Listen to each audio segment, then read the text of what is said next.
Halo, perkenalkan kami dari kelompok 2. Pada video kali ini kami ingin membahas tentang media, bahan manipulatif, dan permainan yang efektif dan efisien dalam pembelajaran matematika di sekolah dasar dengan permainan matematika. Dengan kami yang beranggotakan Nabila Septi Anissa, Rizna Sakina Rinjani, Givari Zakawali, dan Karis Claudia Putri Hasian Lubis. Bahasan yang pertama adalah pengertian permainan matematika.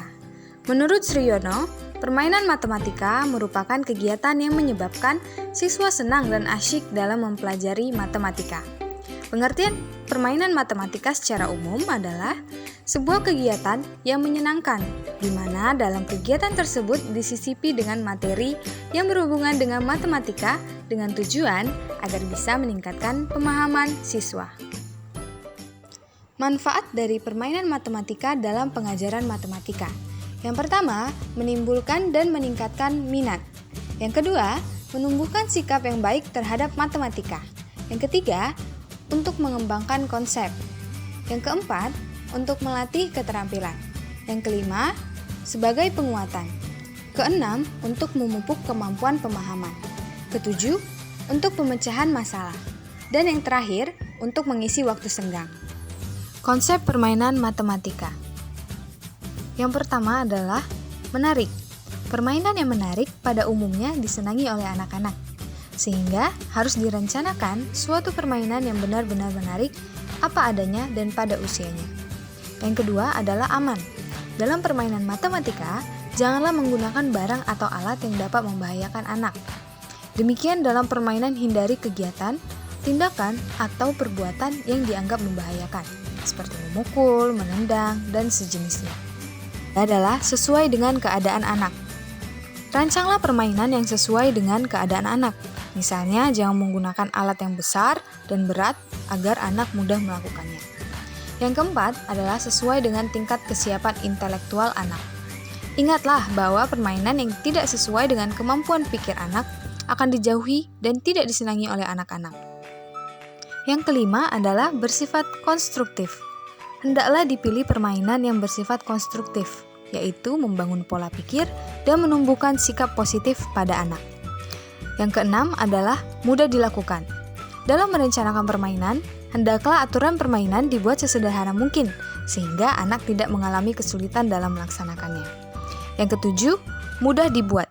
Usahakan agar permainan itu mudah dibuat dan jika mungkin, anak-anak dapat membuatnya sendiri dan memainkannya di luar kelas. Macam-macam permainan matematika. Yang pertama adalah patilan. Patilan adalah suatu permainan anak yang dimainkan secara berkelompok. Ada 3 sesi dalam permainan, dan pemenangnya adalah kelompok yang memperoleh akumulasi poin paling banyak. Yang kedua adalah ganepo.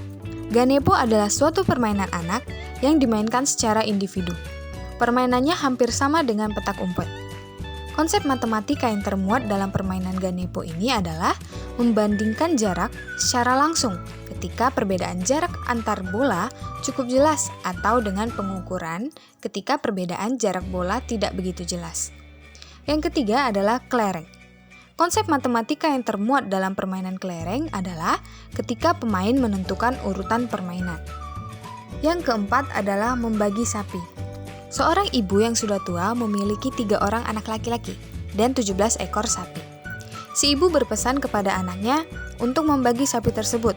Setengahnya untuk anak pertama, sepertiganya untuk anak kedua, dan 1/9 untuk anak ketiga. Tetapi tidak boleh ada sapi yang dipotong. Bagaimana ketiga anaknya membagi sapi tersebut? Penyelesaiannya adalah kita mengetahui jumlah sapi adalah 17 ekor. Anak pertama mendapatkan bagian setengahnya, anak kedua mendapat bagian sepertiganya, anak ketiga mendapat bagian 1/9-nya. Karena sapi jumlahnya 17, di mana bagian dari sapi tersebut tidak boleh dipotong, sehingga kita membuat teknik yaitu dengan menganggap meminjam 1 ekor sapi lagi, sehingga jumlah sapi menjadi 18 ekor. Jadi setelah sama-sama mendapat bagian, kita jumlahkan masing-masing bagian tersebut menjadi 9 ekor, ditambah 6 ekor, ditambah 2 ekor, sama dengan 17. Dari penyelesaian tersebut dapat dibuktikan bahwa pembagian sapi merata dan sapi tidak dipotong. Yang kelima adalah jap-japan. Permainan ini biasanya dilakukan oleh beberapa pemain. dengan menggunakan satu set kartu yang bertuliskan angka, misalnya 1-40. Konsep matematika yang termuat dalam permainan ini adalah penjumlahan sederhana dan konsep bilangan tempat. Yang terakhir adalah gol-golan. Permainan ini bisa dipakai untuk pengenalan angka, bilangan, dan mengajarkan konsep bilangan loncat pada anak-anak. Permainannya dilakukan secara berkelompok. Tiap kelompok mempunyai gawang yang harus dijaga. Konsep matematika pada permainan gol-golan ini adalah konsep membilang maju dan mundur. Bisa juga dipakai untuk konsep bilangan loncat atau kelipatan. Peran guru dalam pembelajaran berbasis permainan. Permainan perlu didukung oleh diskusi kelas untuk mengembangkan pengalaman nyata siswa menjadi konsep-konsep matematika. Oleh karena itu, guru memiliki peranan yang sangat penting dalam mengarahkan interaksi sosial siswa untuk mencapai tujuan pembelajaran. Peran guru dalam mengarahkan diskusi kelas dapat dijabarkan sebagai berikut. Yang pertama adalah memberi kesempatan siswa untuk mengemukakan gagasan. Yang kedua, merangsang terbentuknya interaksi sosial. Yang ketiga, mengaitkan antar kegiatan.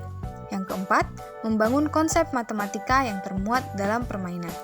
Yang kelima adalah menanyakan klarifikasi siswa. Sampai di sini pembahasan dari kami mengenai media, bahan manipulatif, dan permainan yang efektif dan efisien dalam pembelajaran matematika di SD dengan permainan matematika. Semoga bermanfaat dan terima kasih.